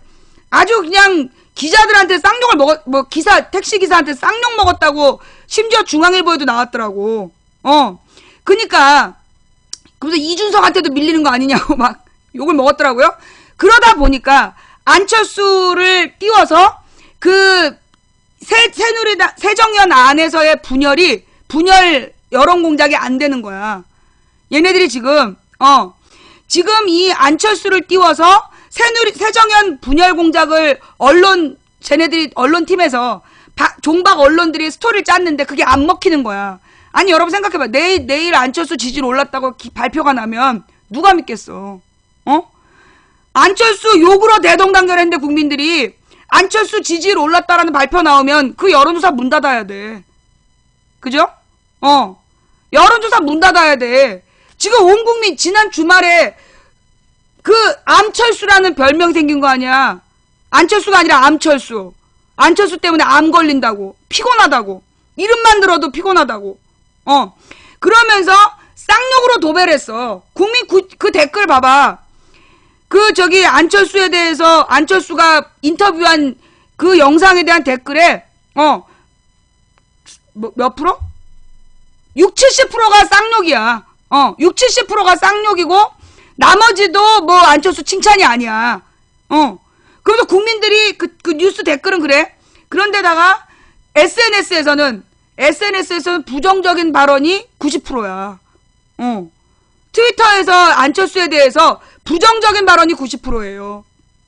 그러다 보니까 안철수 지지율이 올랐다 그러면서 새정연의 내부 분열을 팔아먹는 전술이 지금 안 되는 거야. 그러니까 갑자기 정의당 수직 상승 기사가 떠. 아니 여러분, 국민이 바보도 아니고 갑자기 정의당이 수직 상승? 그것도 안철수 장사가 월요일 화요일에 존망한 다음에 광주에서 안철수 개망신 당하고 와서 별로 안철수 장사가 안 될 것 같은 오늘 정의당이 갑자기 수직 상승? 일주일 만에? 그게 지금 말이 된다고 생각해? 그걸 지금 국민들이 믿을 거라고 생각해? 플랜 B야. 야당을 분열시켜라. 야당을 분열시키면서 얘네들의 특징이 뭐냐? 여러분 우리 과거를 잘 돌아봅시다. 과거를 쭉 돌아보면 말이에요. 우리 옛날에 이제 87년 민주항쟁을 통해서 대통령 후보를 직접 대통령 직선제를 얻어냈어. 이루어냈어. 자, 그런데 그때 대통령 후보가 셋이 나왔잖아. 노태우, 김영삼, 김대중. 그래서 김영삼, 김대중이 합쳐서 53%를 얻고 노태우가 35% 얻었는데 노태우가 1등 하는 바람에 노태우가 대통령 됐어요. 그 다음에 92년 대선 때는 김대중, 김영삼의 진검승부라 그랬어. 그런데 그 진검승부를 언론에서 김대중이 김영삼더러 TV 토론하자고 계속 주장했는데 김영삼이 끝까지 반대하잖아. 끝까지 반대해. 그 대신 언론은 누구를 띄워? 정주영. 모든 언론에서 하루에 10분 가까이가 정주영이야. 그것도 정주영에 열광하는 사람들, 광장에 모인 사람들, 다 동원된 사람들이잖아. 현대 계열사에서 동원해서 영상 찍어서 그걸 뉴스로 계속 보내준 거야. 그래서 정주영 지지율이 제일 높다. 정주영을 대통령으로. 그래서 어떻게 됐어? 정주영이 19%를 뺏어 먹어. 그리고서 김대중이 김영삼한테 2% 차이로 지는 거야. 정주영을 언론에서 그렇게 띄우지 않았으면 김대중이 대통령 됐고 IMF가 없었어. 근데 언론에서 정주영을 계속 띄워가지고 김대중을 떨어뜨린 거예요.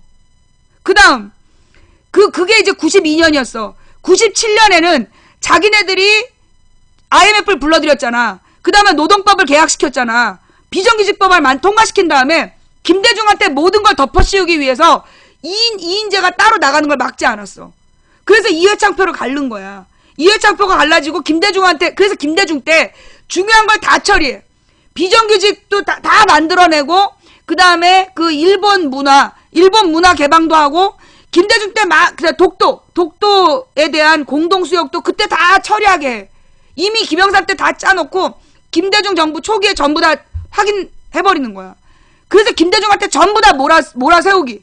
그리고 나서 2002년에 얘네들이 김대중 홍삼 트리오 사건을 터뜨려. 그래서 김대중의 새 아들이 비리를 저질렀다. 그러면서 막 여론몰이를 해가지고요. 그때 2002년이 어떤 상황이었냐면, 월드컵이 있었어. 월드컵이 있었고, 그 월드컵 와중에 지방선거를 했어야 됐어. 그런데 그때 지방선거에 투표율이 개판이었어. 2002년이. 근데 그 2002년 지방선거를 하는 시점에 홍삼트리오 문제가 터진 거야. 날마다 홍삼트리오 뉴스가 도배가 되니까 그때 우리가 민주당 후보였으니 2번 후보가 표를 받을 수가 없었어. 그런데 그때 그리고 막 당내에서는 민주당으로 안 된다 막 이런 분위기, 완전 패배의식에 쩔어 있었어. 그런데 그때 한 남자가 우리 선거사무소를 찾아온 거야. 2002년에 한 남자가 찾아와가지고 그 사람이 그러는 거야. 자기는 노사모다. 난 노사모의 존재 그때 처음 알았어. 자기 노사모인데 도대체 민주당 후보들 왜 이렇게 등신 같냐? 지금 홍삼 트리오 그 뭐 얼마나 잘못했냐? 기사 봤냐? 기사 읽어봐라. 그 홍삼 저기 뭐 막내 아들이 받았다는 돈 그거 용돈도 안 되는 거다. 그런 거 가지고 지금 언론으로 막 공격하고 있는데 도대체 왜 민주당 후보들이 제대로 반격하지 않느냐? 민주당 차원에서 왜 반격하지 않느냐? 이러면서 선거사무소에 와갖고 들었다 놓고 간 거야. 그러면서 자신감을 가져라. 지금 상황이 그렇게 나쁘지 않다. 이러면서 그 노사모 했던 사람이 우리 선거사무소에 와서 자신감을 가지고 선거운동하라고 막 야단을 치고 간 거예요. 그때 되게 충격 먹었어. 2002년에. 다행히 우리 신랑 당선됐죠. 그리고 나서 월드컵 열기가 막 퍼지고 그리고 나서 어떻게 돼? 그해 여름에 노무현 그 1등 대선 후보 1등이 된 거야. 사실은요 그때 절대 노무현이 당선될 수가 없었어. 2002년에 절대 노무현이 당선될 수 있는 분위기가 아니었어요. 그거 왜 그랬냐면 지방선거 때 얘네들이 그 홍삼 트리오 문제를 터뜨려서 완전히 민주당을 죽이려고 했고 그래서 민주당에 대한 이미지가 너무 나빠지니까 민주당으로는 정권 재창출이 안 된다는 분위기였어. 연평해전 말도 하지 마. 월드컵 때 연평해전 터졌는데요.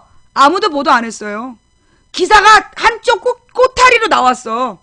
그때 연평해전이 났을 때가 월드컵 결승전 이틀 전이었어. 그때 기억 안 나? 온 국민이 우리 4강 했다고 전부 다 난리가 났기 때문에 북한에서 연평해전을 일으켰다. 아무도 신경 안 썼어. 월드컵 분위기가 월드컵 4강에 올라가는 바람에 8강 4강 막 올라가는 바람에 북한에서 막 우리 배에다가 사고치고 이런 건 신경도 안 썼다고. 그래서 연평해전이 보도가 안 된 거지. 김대중을 위해서 보도가 안 돼? 지랄하지 말라 그래. 그때 연평해전은 그 월드컵 결승전 이틀 전인가 3일 전이라서요. 아무도 신경 안 썼어. 아무도. 내가 그때 정확히 기억해. 우리 투표 와중에 연평해전이 터져가지고 그때가 월드컵 지방선거 직후에 월드컵을 했던가. 하여튼 내가 그래서 굉장히 민감하게 받아들였어. 야 이것도 북풍 불겠다. 나는 어머 배가 불이 탔어? 한국 해군이 공격받았어? 야 이것도 북풍 불겠구나. 대선을 앞두고 북풍이 불 줄 알았어요. 나 그때 대선 앞두고 북풍이 불 줄 알았어. 내가 볼 때 연평해전을 맨 처음에 기획한 놈들, 남과 북 어떤 놈들인지 몰라도 그 연평해전을 기획한 놈들은 얘네들이 한 가지 생각 못한 거야. 뭐? 그게 뭔지 알아요? 걔네들이 한 가지를 고려하지 못했어. 연평해전을 일으키면서 고려하지 못한 단 한 가지. 월드컵 4강이야. 우리가 월드컵 4강 갈 줄 몰랐던 거야. 한국이 월드컵에서 4강까지 갈 거라는 걸 얘네가 계산을 못하고 연평해전을 일으킨 거야. 만약에 우리가 만약에 16강이나 이런 데서 끝났어. 8강도 못 가고 16강에서 끝났다. 그런 상황에서 연평해전이 터졌다. 그러면 국민적인 분노가 시점상 그렇잖아. 시점상. 월드컵 4강을 안 갔으면요. 16강에서 멈췄으면 국민적인 분노가 연평해전으로 다 쏠리고 이게 바람이 확 몰면서 북풍 공작으로 갔을 거야. 그런데 8강 가고 4강 가버린 거야. 그래서 국민들이 모두 흥분한 상태였기 때문에 연평해전이 그 준비된 북풍몰이가 안 된 거야. 박근혜가 5월달에 그해 5월달에 북한을 갔어. 그리고 한 달 뒤에 연평해전이 터진 거야. 박근혜는 돌아와서 김정일이 약속을 지킬 거라고 몇 번 얘기했어. 그게 무슨 약속인지 우린 몰라. 약속을 반드시 지킬 거다. 그렇게 계속 모든 인터뷰를 하고 그랬단 말이야. 근데 바로 한 달 뒤에 연평해전이 터진 거야. 도대체 박근혜가 김정일한테 뭐라 그런 거야? 막 약 올린 거 아니야? 김정일 개새끼 막 눈앞에서 그런 거 아니야? 그래서 그것들이 열받아가지고 연평해전 일으킨 거 아니야? 뭐라 그런 거야 도대체? 둘이서 무슨 얘기했어? 좌우지간. 그래서 연평해전이 터졌는데 그래서 이게 의도된 연평해전이요. 월드컵 4강을 못 갔으면 그걸로 완전히 대선 말아먹을 뻔했어. 북풍몰이로. 근데 월드컵 8강하고 4강 가는 바람에 연평해전이 그때 끝나버린 거예요. 전혀 어떤 혜택을 바람을 일으키지 못했어. 그리고 난 다음에 그 노무현이 광주에서 1등을 하잖아. 8월에. 그게 완전히 역사를 바꾼 거야. 아무도 민주당이 정권 재창출 못한다 그랬어. 김대중 정부가 근데 뭐지 이상한 게 막 뜨네. 잠깐만요. 채팅창에 이렇게 자꾸만 뭐가 뜨는데 뭐지? 어머, 내가 보여주니까 또 사라졌어. 방금 보신 분, 방금 이렇게 일자로 쭉 올라가는 그 기스난 거 보신 분, 내가 화면을 딱 보여주니까 화면을 보여주니까 싹 꺼져버렸어. 그게 지금 한 번이 아니라 2번이 올라오길래 이게 뭐지? 그러면서 지금 보여주니까 싹 사라진 거야. 순식간에 사라졌지? 그치? 2줄이 있었잖아. 2줄로 이렇게 대각선 줄이. 근데 한 번 올라가더니 또 올라간 거야. 그래서 내가 딱 보여주니까 사라져버렸어. 노무현이 네 친구냐? 내가 나이가 몇 살인데 노무현이랑 친구를 맺어? 특수문자? 강퇴 안 했어요. 강퇴 안 했어. 잠깐만. 내가 그거 강퇴 안 했어. 봐봐. 강퇴 안 했어. 보신 분, 여기 강퇴했다는 얘기가 나와요? 응? 강퇴했다는 얘기 나와? 이 서수길 대표라는 얘가 그런 거야? 난 강퇴 안 했어. 이상한 거 떴다가 지금 사라졌는데, 서수길 대표가 걔가 그랬어? 확실해?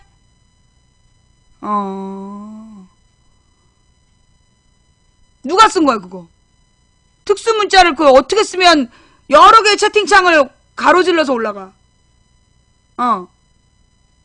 예. 뭔가 이상한데? 특수문자 버그. 휴길이 너 걸리면 뒤진다. 예. 하여튼 수상한데. 예. 아이 보여주려고 했는데 강퇴가 되는 바람에 못 보여줬구나.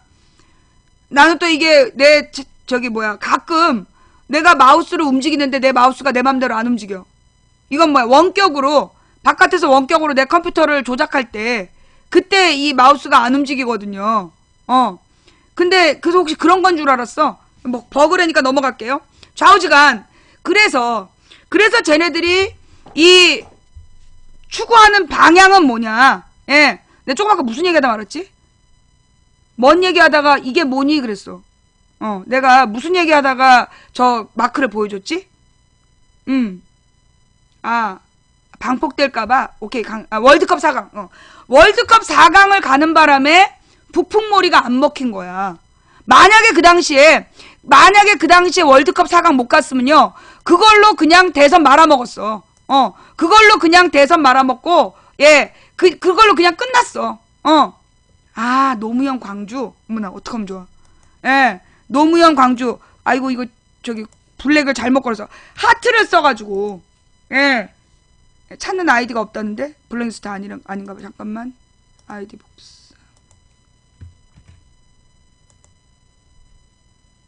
블랙리스트가 아니래. 자, 미안합니다. 예. 그 노무현 대통령을 광주에서 후보 1등으로 만들어주는 바람에 그래서 간신히 노무현 바람이 분 거야. 그래갖고 8, 9월에 걸쳐서 노무현 바람이 부니까 그래서 국민 후보로 노무현이 만들어지고 그때부터 이제 막 승기를 탔는데 어머 그때 민주당 내부에서 노무현으로는 안 된다. 노무현으로는 안 된다. 호남이 등신이냐. 그러면서 그 내부에서 외시발놈들이 말하기 시작해요. 그러면서 노무현을 흔든 거야. 막 후보를 흔들었어. 그래서 노무현으로는 안 된다. 그러면서 언론에서 당 안에서 웬 미친 새끼들이 그렇게 얘기를 하고 그 다음에 언론에서 노무현 장인이 장기수였다. 뭐 노무현이 요트를 가졌다. 별의별 얘기를 다 해요. 그러면서 노무현을 완전히 쓰레기를 만드는 거야. 그러니까 노무현으로 안 된다. 그 다음에 언론에서 계속해서 정몽준 여론조사 1등 계속 방송에 나왔어. 그러니까 노무현 1등이라 노무현으로 안 된다 이래가지고 김민석이가 가버렸잖아. 너무 겁나가지고 그쪽으로 가버렸잖아. 그런데 그 당시에 막 민주당 안에서 그 미친 의원들이 막 노무현을 막 흔들었는데 이 노무현 대통령이 그때 김근태 의원이 소위 중진 의원들 중에 처음으로 말을 해요. 노무현은 국민 후보다. 국민들이 국민 경선을 통해 뽑은 후보인데 그 후보를 흔드는 건 나쁜 거다. 그러면서 반대를 해요. 막 민주당에서 이제 중진들이 모여갖고 이제 김근태만 그쪽으로 딱 힘을 몰아주면 후보를 교체할 뻔한 상황이었는데 김근태 의원이 국민 경선으로 뽑힌 후보를 지켜야지. 그렇게 넘어가면 되냐고 거기서 막 뭐라고 욕을 한 거야. 반대를 한 거야. 그랬더니 그때 노무현 대통령이 김근태 의원을 직접 찾아왔대요. 직접 찾아와서 정몽준하고 자기하고 후보 단일화 시켜달라. 정몽준하고 자기하고 후보를 단일화 시켜주는데 다른 사람 누구를 보내도 정몽준이 말 안 들을 거다. 김근태 의원이 직접 가야 된다. 내가 이걸 누구한테 들었냐면 그때 김근태 의원 보좌관한테 내가 직접 인터뷰를 하면서 내가 김근태 의원에 대한 기록물을 만드는 중이었어. 대선을 위해서 기록물을 만드는 과정에 그때 노무현 정부 청와대에 있었던 옛날 보좌관 선배, 그 선배를 만나서 내가 그 당시의 이야기를 듣게 된 거야. 그때 노무현 후보가 직접 찾아왔고, 그래서 김근태 의원더러 정몽준을 만나달라. 정몽준이 의견을 들어줄 건 당신밖에 없다. 그래서 김근태 의원이 모든 걸 내려놓고 간 거야. 가서 정몽준한테 뭘 원하냐, 어떻게 하면 단일화할 거냐 물어보니까 100% 여론조사를 해라. 전화 여론조사. 그래서 노무현 대통령한테 100% 여론조사를 하는데 어떻게 할까? 노무현 대통령이 고해서 좋다. 그렇게 하자. 그래서 합의가 끝난 거야. 그래서 그 역사적인 후보 단일화가 된 건데 그때 노무현파에서 노무현 지지자들 중에 일부가 소위 노무현 지지자들 중에 글 쓰는 애들이 후단협파라고, 김근태가 후보 단일화를 주장한 후단협파라고 그러면서 씹어댄 거야. 난 그때 몰랐어. 인터넷을 몰라서 2002년에는 그걸 몰랐어요. 근데 사실은 그게 노무현 대통령이 부탁한 거라니까. 노무현 대통령이 부탁을 해서 그래서 가서 정몽준을 설득해서 후보 단일화 한 건데 그것도 노무현 대통령 뜻에 따라 그걸 갖고 노무현 대통령 김근태 의원을 그렇게 밟아댄 거야. 그러니 내가 얼마나 기가 막혔겠어. 그때 2004년에 2002년에 그런 짓이 있었다는 걸 2004년에 알게 됐어. 내가 그때까지 모르다가. 근데 좌우지간 그게 비리야. 그러니까 그 당시 비리가 아니라 비밀, 비화, 숨겨진 이야기. 비리가 아니라 비화. 그랬던 거야. 자, 그래서 정몽준 띄우기를 했는데 누구더러 지금 누가 청렴해? 누구더러 청렴하지 않다고 얘기하는 거야? 누가 청렴하지 않다 이렇게 얘기하는 거야? 왜 지금 딴 얘기해? 하던 얘기 가져올게. 자, 그래서 정몽준 띄우기. 그런데 노무현 대통령이 진짜 기가 막힌 수였던 게 뭐냐. 그때 정몽준이 그냥 출마했으면 그 게임 졌어요. 그때 정몽준이 출마하는 걸 막지 못했으면 그때 그냥 이회창이 대통령 되는 거였어. 그런데 선거 전에 후보 단일화를 해서 정몽준을 끌어안치고 그리고 단독으로 출마했잖아. 그러니까 노무현 대통령이 간신히 당선된 거야. 그래서 나는 노무현 대통령에 대해서는 정말 정치적인 승부수를 아는 사람이다.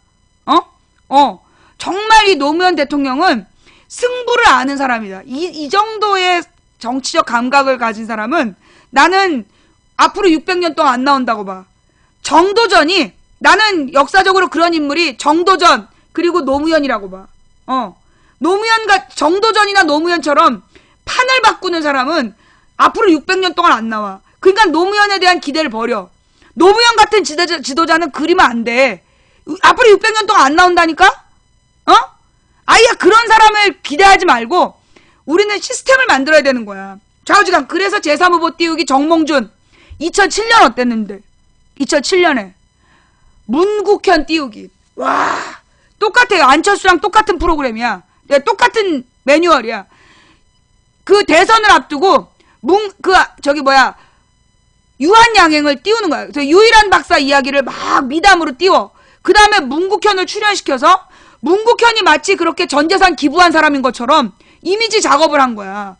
그래서 막 그래서 막 인터넷에 그해 9월, 10월에 모든 인터넷에 문국현 지지자였어. 정동영 얘기는 아무도 안 하고 문국현을 대통령으로. 난 그래서 문국현이 적어도 정주영만큼 나올 줄 알았어. 출마했잖아 걔는. 문국현이 한 19% 얻을 줄 알았다니까. 모든 게시판에 문국현 도배를 해서 5.9% 나왔어. 물론 정동영이 대통령 후보가 되면 안 됐지. 정동영으로는 대통령 후보 하면 안 됐는데 정동영이 자기 지지자들 끌고 모아가지고 그 막 동원 투표해서 지가 후보가 됐어. 그것도 좀 문제였어. 정동영이라는 후보 자체가 너무 좀 그랬는데 좀 경쟁력이 없긴 없었지만 그때 인터넷에서 문국현 띄우기가 장난이 아니었어요. 그런데 딱 선거 끝나니까 5.9%였어. 기가 막혔죠. 그 다음에 2012년에 어떻게 했어? 똑같은 방법으로 2008년에 총선을 했잖아. 정확히 기억해. 2008년 총선을 하는데 그때 아고라에서 글을 쓰는데 이 아고라에 모든 사람이 자기는 진보당 그 당시 누구 진보신당 그 진보신당이 민노당더러 종북정당이라고. 그 진보신당이 뭐냐면 그때 심상정 노회찬 이런 사람들이야. 심상정 노회찬이 그 누구니 그 권영길 그 다음에 이정희 강기갑 이런 사람들이 민노당의 주축이었는데 자기네들이 당권 경쟁을 했다 떨어진 거야. 떨어지니까 거기 열받아가지고 나오면서 민노당더러 이 종북 세력들아 이러면서 욕을 하고 나온 거야. 그래서 내가 그 사람들을 굉장히 그 당시 비판을 했던 거예요. 난 지금도 별로 신뢰하지 않는 이유가 어떻게 자기 당 안에서 그 당권 경쟁에서 졌다고 그 동지들을 종북 세력이라고 욕을 할 수 있냐. 그 조선일보에서 하는 욕이지. 내가 그래서 굉장히 그 당시에 비판을 많이 했는데 하여간 그 사람들이 종북 세력이라고 나와가지고 진보신당을 만들었어. 근데 그때 인터넷에 모든 사람이 자기는 진보신당 지지자래. 자기는 진보신당 지지자라고 그러면서 민주당 욕을 하는 거야. 한나라당이나 민주당이나 똑같다. 한나라당이나 민주당이나 똑같다라면서 도배를 하는 거예요. 그 당시엔 아고라가 이제 그때 유명했어. 아고라에서 모든 게시물이 다 올라오면 80%가 진보신당 지지자야. 그러면 적어도 진보신당 그 당선율이 국회에 한 30석은 돼야 되잖아. 실제로 정당 지지율은 6%가 안 나왔어. 실제로 정당 지지율이 6%가 안 나왔는데 진보신당 쌩 난리를 피웠다니까. 그러면서 얘네들의 특징이 뭐냐. 자기는 진보신당 지지자인데 한나라당이랑 민주당이랑 똑같아 라고 글을 써 제목에. 그러면 한나라당이 무슨 잘못을 했고 민주당이 무슨 잘못을 했고 나와야 되잖아. 그런데 욕은 민주당 도배야. 그때 그랬어요. 기억나시는 분. 2008년에 총선 때 2008년 총선이 광우병 사태 직전이었는데 그때 그 게시판에서 자기는 진보신당 지지자라고 그러면서 민주당을 막 욕하는 글들 많이 보셨죠? 아니 한나라당하고 민주당이 똑같으면 똑같이 욕을 해야지. 한나라당 욕은 안 해. 전부 민주당 욕만 하는 거야. 그게 요원이었던 거야. 요원. 그래갖고 걔네들이 민주당 죽이기란 거야. 진보신당을 띄워서 민주당 죽이기. 그 다음 2012년이 돼. 2012년에 그 다음 2010년에는 노회찬 띄우기. 기억나요? 2010년에 지방선거 때 노회찬 띄우기. 그래서 노회찬이 그때 10%인가를 얻어. 기억나요?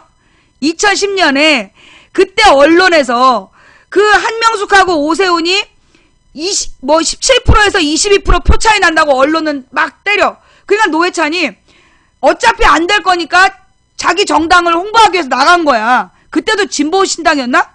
그래서 노회찬이 서울시장 후보로 나가가지고 10%인가 얻었어. 그런데 한명숙이 몇 프로 차이로 떨어졌어. 1% 차이로 떨어져. 그래가지고 노회찬이 쌍욕을 먹은 거야. 그래가지고 막 노회찬은 나쁜 놈이라고 막 언론에서 얘기를 하니까 애들이 나한테 와가지고 노회찬에 대해서 지나치게 비난하는 것 같지 않냐. 노회찬을 위해서 한마디만 해달래. 근데 내가 그랬지. 난 노회찬 욕먹어야 된다고 본다. 노회찬이 그 당시에 안 나왔으면 한명숙이 당선됐다. 근데 끝까지 후보 단일화 안 해주고 나오는 바람에 1% 차이로 한명숙이 떨어졌어요. 물론 한명숙이 떨어진 것도 다행이야. 그래서 오세훈이를 완전히 밟을 수 있었으니까. 오세훈이가 도망갔잖아. 좌우지간. 그래서 내가 2010년부터 주장한 게 야권 통합이야. 야권이 하나로 뭉쳐야 된다. 진보정당하고 민주정당하고 하나로 뭉쳐야 된다. 왜? 민주당이 제대로 하면 찍어줄 지지율이 22%야. 고정 지지율이야. 한나라당 35%라면 민주당이 제대로 하기만 하면 지지해줄 표가 22%야. 그런데 민주당의 늘 문제는 뭐냐 하면 후보들의 문제야. 후보들이 새누리당스러운 애들이 너무 많아. 어젯밤에도 이종걸 의원이 그 테러 방지법인가 뭔가를 합의해주기로 했대. 그런데 이게 세정현 의원들은 동의가 안 되는 거야, 지금. 테러 방지법을 동의해주면 어떡하냐. 지금 난리가 났어. 그런 식이에요. 이 세정현 안에서도 새누리당에 덫에 걸려서 새누리당스러운 의원들이 3분의 1은 돼. 3분의 1은 돼, 진짜. 최소 3분의 1이야. 그러다 보니까 세정현 지지자들이 화가 나는 거야. 이 세정현 지지자들은 새누리를 떨어뜨리기 위해서 세정현을 찍는 22%인데 이게 후보들이 너무나 후진 거야. 뭐 비리 전력자, 뇌물 받았던 애를 공천 주지 않나? 유죄 판결 받았던 애를 공천 주지 않나? 그러니까 이 22%가 분노하고 있는 거야. 그런데다가 진보정당 지지자들은 진보정당의 후보들은 아주 괜찮아요. 개인 비리가 없잖아. 뭐 이 노회찬이나 심상정이나 개인적인 비리 있어? 뭐 지난번에 뭐 어떤 젊은 남자 의원이 국회에서 조건 만남 검색했다 걸린 거 빼놓고는 개인적 비리는 없는 거 아니야. 뭐 무슨 탈세를 했다든가 뭐 부동산 투기를 했다든가 개별적인 도덕적인 문제점은 지적된 적이 없어. 거기다 말도 재밌게 잘하기 때문에 인기도 있어. 그런데 통합진보당 깨질 때 봐봐. 자기를 방어할 능력이 있어? 없어. 의석이 너무 적기 때문에 자기를 방어할 능력이 없어. 그 다음에 빨갱이라는 색깔을 칠해버리면 한순간에 무너져 내리는 거야. 자, 그 다음에 이제 2010년에 이제 노회찬 얘기까지 했어. 그 다음에 2012년이 와. 2011년에 내가, 그래서 이제 그 얘기가 나와. 2010년에 노회찬이 10%, 한명숙이 1% 차이로 떨어진 것 때문에 내가 야권 통합을 외치게 돼요. 그걸 계속 2010년부터 외쳤는데, 2011년에 박원순이란 사람이 시장으로 출마하려고 그런다. 시민대표로. 그래서 내가 박원순을 시장 만들어야 되겠다. 그래서 이걸 민주당이 박원순을 도와줘서 시장을 만들어야 된다. 그래야 야권 통합에 반대하는 세력들의 불만은 뭐냐 하면 야권 통합해봤자 어차피 민주당이 다 가져갈 거 아니냐. 자기네들은 들러리 세우고 민주당이 다 출마해버리는 거 아니냐. 그래서 안 오니까 박원순을 시민단체에서 영입해서 민주당이 당선시켜 놓으면 그러면 다른 야권 세력들이 박원순처럼 우리도 합치면 당선될 수 있구나, 기회가 올 수 있구나 라고 생각할 수 있다. 그게 나의 계획이었어. 구상. 아무도 그렇게 생각 안 했어. 박원순 시장에 대해서 지지율 5%였어. 그때. 안철수가 50% 지지율 나올 때 박원순 지지율 5%였던 시절이야. 그런데 내가 박원순을 시장 만들어야 되겠다. 왜? 박원순이라는 사람에 대해서 내가 90년대부터 들어왔어. 그 사람이 맨 처음에 참여연대 만들 때 운동권들은 되게 싫어했어요. 왜 싫어했냐? 저 참여연대라는 저 시민단체가 왠지 그리고 쟤는 성향이 뭐냐? 박원순 성향이 뭐냐? 왜 막 정부 여당하고도 막 어울리냐? 이랬단 말이야. 근데 알고 보니까 박원순 시장은 여야를 떠나서 시민의 이익을 보장하는 새로운 운동을 준비했던 거야. 그게 시민운동이라는 거였어. 박원순이 우리나라의 시민단체 최초를 만든 사람이야. 박원순이. 그래서 내가 박원순이라는 사람을 그때부터 90년대부터 쭉 지켜보고 있었어. 그런데 박원순이 이제까지는 이제 시장으로 나오겠다 이런 얘기를 안 했어. 그런데 박원순이 시장을 하겠다는 거야. 자, 그렇다면 내가 이 박원순을 시장을 만들어서 민주당으로 스타가 들어오면 당선시키는 기적을 만들자. 그걸 혼자 생각한 거야. 그래서 내가 그러려면 민주당 안에서 막 시장하겠다는 게 천정배하고 박영선이었는데 천정배는 절대 양보 안 할 사람이다. 죽어도 지가 시장하겠다고 할 건데 그러면 야권 통합이 안 된다. 그러니까 천정배를 떨어뜨리고 박영선을 당선시켜야 되겠다. 근데 그 당시에 천정배 지지율이 박영선보다 훨씬 높았어. 기억나죠? 그때 기사 찾아봐. 천정배가 당내 지지율이 더 높았어. 박영선보다. 박영선은 여자고 선정받은 남자니까. 근데 내가 그걸 뒤집느라고 내가 박영선 그 선거를 도왔어. 그때 박영선을 시장 후보로 만들어야 된다. 그래야 박영선이 양보한다. 그래갖고 막 박영선을 막 선거운동을 한 거야. 그래갖고 박영선이 어느 날 길에서 날 보고 막 반가워하면서 망치 부인이 그 저를 많이 도와주셨다고 들었다고. 그때는 이미 내가 박영선을 당선시킨 다음 단계로 박원순 선거운동을 하고 있을 때였는데 자기를 지지해줘서 고맙다고 막 그래가지고 내가 되게 당황스러웠어요. 미안하고. 그런 거야. 그래서 박영선을 후보를 만들고 그 다음에 이제 박원순하고 시민 그 체육관에서 후보 단일화하는 선거를 해야 되는데 그때 민주당에서 나한테 민주당 그 선거 그 박영선 선거 캠프에 있는 사람들이 나한테 문제 제기를 한 거야. 너는 남편이 민주당 시의원인데 왜 시민 후보를 돕느냐. 그 시민단체 그 투표하는 날 오지 마라. 그러니까 물론 거기 그 캠프에서 일한 선배를 내가 아는 선배를 통해서 압력이 들어온 거지.